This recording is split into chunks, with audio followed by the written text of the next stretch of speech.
Well, I'm in Frankfort this afternoon where the Kentucky River has crested and is beginning to recede. But as you can see behind me, the water is still very high, covering many roads, leaving a lot of people with a lot of cleanup to do. Remember that boat that was marooned here on the Great Lawn? Well, it's all gone now. And River Road, as you can tell, is back to being a road and not a river.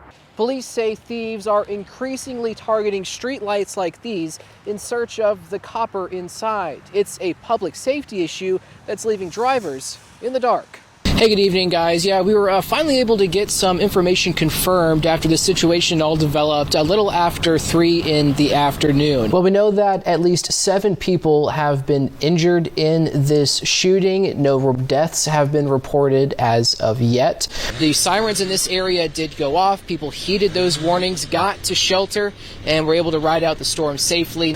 Well, firefighters told us this is a once-in-a-career kind of call, but it is one, believe it or not, that they trained for.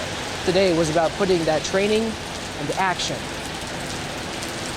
This is the scene first responders saw as they arrived at the 2nd Street Bridge around noon today. A crashed semi hanging over the edge with a woman trapped inside. It's extremely lucky. Not so much that it would detach from the trailer, but just that the entire truck didn't go into the river. Rescue crews quickly sprung into action, performing what they call a pick-off rescue. That meant firefighter Bryce Carden climbing into a harness and being lowered down to get the woman out. I was not nervous at all going over the edge because I knew that they had me on the top side. Once I reached her, she was super calm, collected, and helped me do what I needed to do to get her to safety, essentially. And it all worked out for the best, and we'll go back to quarters and get ready to do it again if we have to. Fire Chief Brian O'Neill says the woman was trapped for about 45 minutes. 3 other vehicles were involved in the crash. 2 people with serious injuries were also taken to the hospital. This is very much a worst case scenario, kind of a crazy thing that you don't expect to actually have to do until you show up and you see it and you're like, oh my gosh, this is actually what we've talked about, and here we're ready for it. Now back up on the bridge deck 5 hours later, there's still crews, first responders working on getting that trailer back onto the highway and working on that inspection that we heard about in that press conference just a few minutes ago. Even during tough times, especially, in fact, when those happen, is when you find the best of humanity. That's something that's being personified best here outside of an old J.C. Penney building in Hazard. The handmade sign out front reads, "Water, stay in your car." Don't shut her door back. At this resource hub in Perry County, volunteers and workers fill trunks and back seats with cases of water and emergency rations. The city remains under a boil order. Other places are waiting to have their utilities restored. There you go. Have a good one.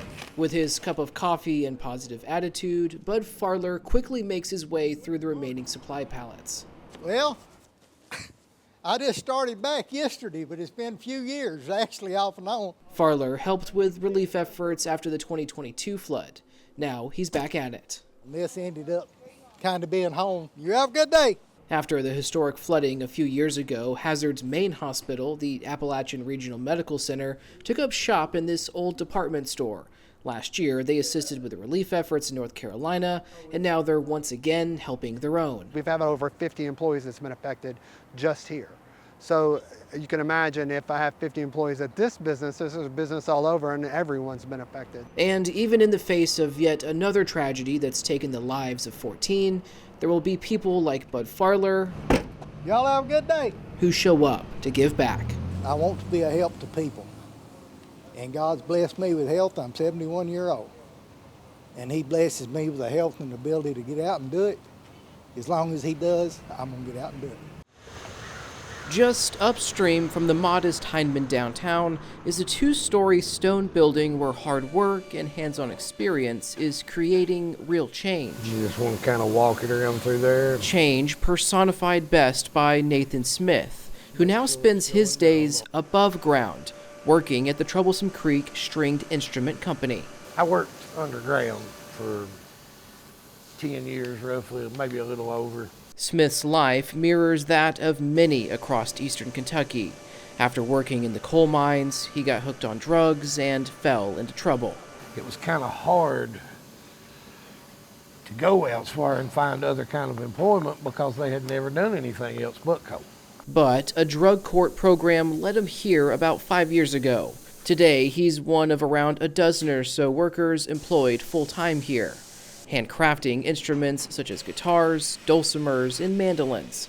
Like Smith, most of his group here is also in recovery. This is definitely a lot safer. You know, I don't worry near as much. Even with the saws and stuff, it don't bother me near as much. Doug Naselroad is in charge of the whole operation and has been in the instrument making business since 1969. His passion transformed into a pathway toward success for hundreds that have come through the doors at the Troublesome Creek Stringed Instrument Company. Band of brothers and sisters, they have one another's backs. He's also responsible for the county's first and only factory that sells Appalachian-made wares nationally. If you get a decent paying job that's really, really cool at home in the mountains, that's the best of both worlds, really. Despite major hurdles in recent years like the pandemic and the 2022 floods that ruined most of the shop, the work and the music continues on.